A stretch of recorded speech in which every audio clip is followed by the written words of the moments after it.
శ్రీ సాయినాథాయ నమః. సాయి సచ్చరిత్ర 20వ అధ్యాయం.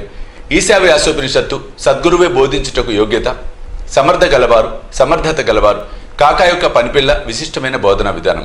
ఈ అధ్యాయంలో దాస్కన్కు కలిగిన ఒక సమస్యను కాకాసాహెబ్ ఇంటిలోని పనిపిల్ల ఎట్లు పరిష్కరించనో హేమాడ్ పంత్ చెప్పాను. మౌలికముగా సాయి నిరాకారుడు, భక్తుల కొరకు ఆకారం ధరించెను. ఈ మహాజగన్ నాటకమునందు మాయ అను నటి సాయంతో వారు నటుని పాత్ర ధరించిరి. సాయిని స్మరించి ధ్యానితుముగాక. షిరిడికి పోయి అచ్చట మధ్యాహ్న హారతి పిమ్మట జరుగు కార్యక్రమం జాగ్రత్తగా గమనింతుము. హారతి అయిన పిమ్మట సాయి మసీదు బయటకు వచ్చి గోడ పక్కన నిలిచి ప్రేమతో దయతో భక్తులకు ఊది ప్రసాదమును పంచిపెట్టుచుండిరి. భక్తులు కూడా సమానమైన ఉత్సాహంతో వారి సమక్షంలో నిలిచి వారి పాదములకు నమస్కరించి వారి వైపు చూచుచు ఊది ప్రసాదపు జల్లును అనుభవించుచుండిరి. బాబా భక్తుల చేతులలో పిడికిళ్లతో ఊదిపోయిచు వారి నుదుటిపై తమ చేతులతో ఊది బొట్టు పెట్టుచుండిరి. వారి హృదయమున భక్తుల ఏడ అమితమైన ప్రేమ. బాబా భక్తులని ఈ క్రింది విధముగా పలకరించుచుండిరి.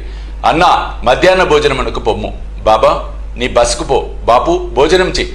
ఈ విధముగా ప్రతి భక్తుని పలకరించి ఇంటికి సాగనంపుచుండిరి. ఇప్పటికీ ఇదంతయు ఊహించుకొనచో ఆ దృశ్యములను తిరిగి చూచినంత ఆనందం కలుగును.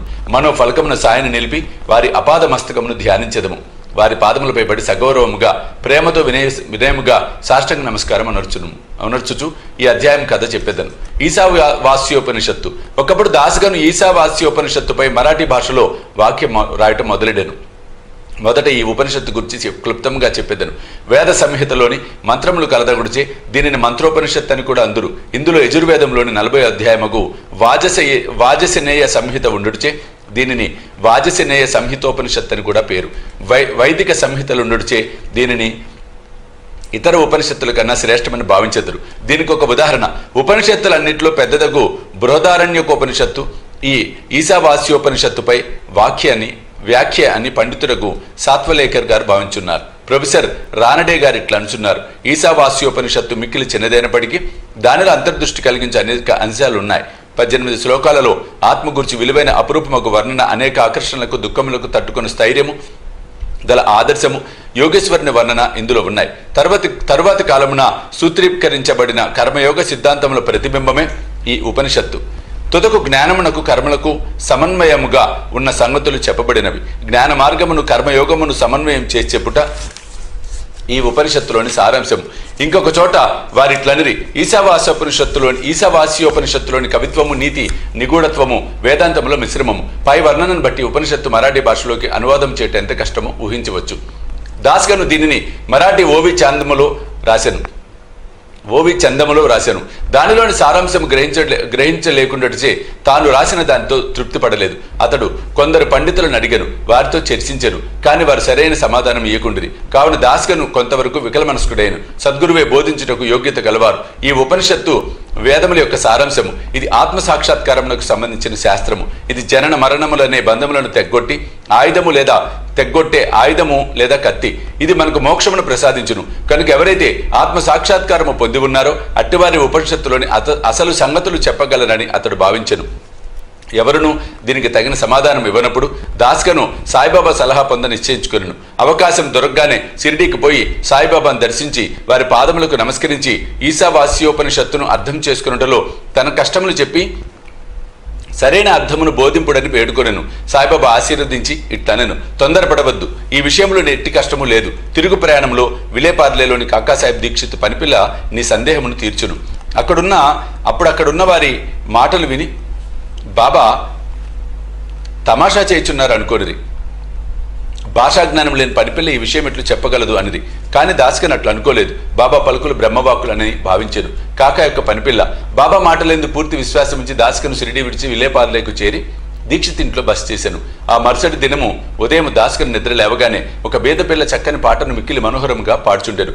ఆ పాటలోని విషయము ఎర్రచీర వర్ణన, అది చాలా బాగుండునని, దానిని కుట్టు పని చక్కగా ఉండెనని, దాని అంచుల చివర చాలా సుందరముగా ఉండెనని ఆమె పాడుచుండెను. ఆ పాట నచ్చుడిచే దాస్గను బయటకు వచ్చి వినెను. అది కాకా పని మనిషి నామియా చెల్లెలు పాడుచుండెను. ఆమె చిన్నపిల్ల. ఆమె చింకి గుడ్డ కట్టుకొని పాత్రలు తోముచుండెను. ఆమె పేదరికము, ఆమె సంతోష భావనమును గాంచి భావమును గాంచి దాస్కన్ ఆమెపై జాలిపడెను. ఆ మరుసటి దినము రావు బహదూర్ ఎంవి ప్రధాన్ తనకు దోవతుల చాపులు ఇవ్వగా ఆ పేద పిల్లకు చిన్న చీరనిమ్మని చెప్పాను. రావు బహదూర్ ఒక మంచి చిన్న చీరను కొని ఆమెకు బహుకరించాను. ఆకలితో నకనకలాడుతున్న వారికి విందు భోజనం దొరికినట్లు ఆమె అమితానంద పరవశులయ్యాను.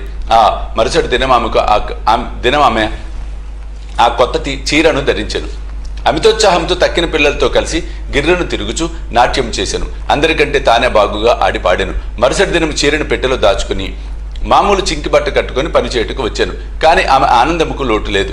ఇదంతయు చూసి దాస్కను జాలిభావము మెచ్చుకోలుగా మారెను. పిల్ల నిరుపేద కాబట్టి చింకి గుడ్డలు కట్టుకొనేను.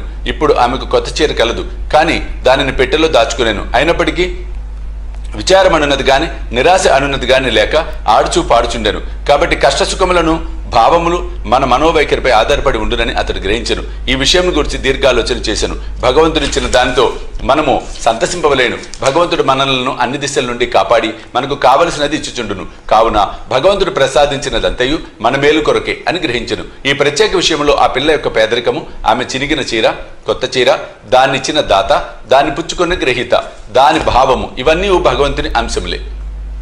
దానభావము ఇవన్నీ భగవంతుని అంశములే.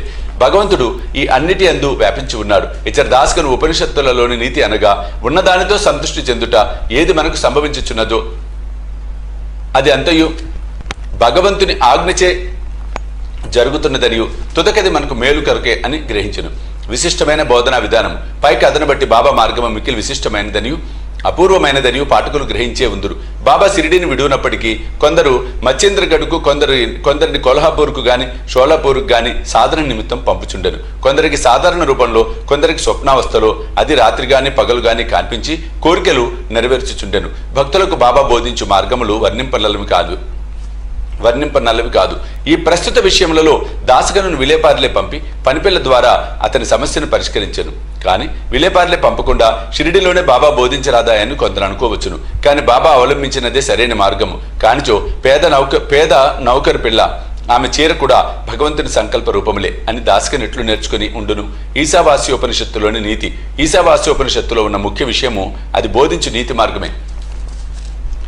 ఈ ఉపనిషత్తులో ఉన్న నీతి దానిలో చెప్పబడిన ఆధ్యాత్మిక విషయములపై ఆధారపడి ఉన్నది. ఉపనిషత్తు ప్రారంభ వాక్యములే భగవంతుడు సర్వాంతర్యామని చెప్పుచున్నవి. దీనిని బట్టి మనం గ్రహించవలసినదేమనా మానవుడు భగవంతుని ఇచ్చిన దానితో సంతృష్టి చెందవలేను.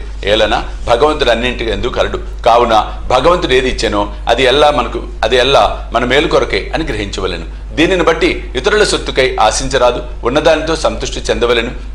భగవంతుడు మన మేలు కొరకే దాన్ని ఇచ్చి ఉన్నాడని, కావున అది మనకు మేలు కలుగ చేయునని గ్రహించవలెను. దీనిలోని ఇంకొక నీతి ఏమన్నా, మనుషుడు ఎల్లప్పుడూ ఏదో తనకు విధించబడిన కర్మను చేయుచునే ఉండవలెను. శాస్త్రంలో చెప్పిన కర్మలు నెరవేర్చవలెను. భగవంతుడు ఆజ్ఞానుసారం నెరవేర్చుట మేలు. ఈ ఉపనిషత్తు ప్రకారము కర్మ చేయకుండుట ఆత్మనాశనమునకు కారణము. మానవుడు శాస్త్రంలో విధింపబడిన కర్మలు నెరవేర్చుట వలన నైష్కర్మ దర్శనము పొందును. ఏ మానవుడు సమస్త జీవరాశిని ఆత్మలో చూచును, ఆత్మ అన్నిటి ఎందున్నట్లు చూచును, వేయేల సమస్త జీవరాశి సకల వస్తువులు ఆత్మగా భావించును, అటివాడు మోహమును ఎట్లు పొందును, వాడిందులకు విచారించును. అన్ని వస్తువులలో ఆత్మను చూడకపోవుటచే మనకు మోహము, అసహ్యము, విచారము కలుగుచున్నవి.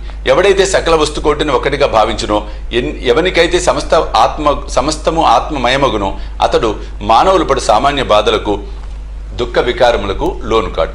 20వ అధ్యాయం సంపూర్ణము. సద్గురు శ్రీ సాయినాథ్ అర్పణమస్తు. శుభం భవతు.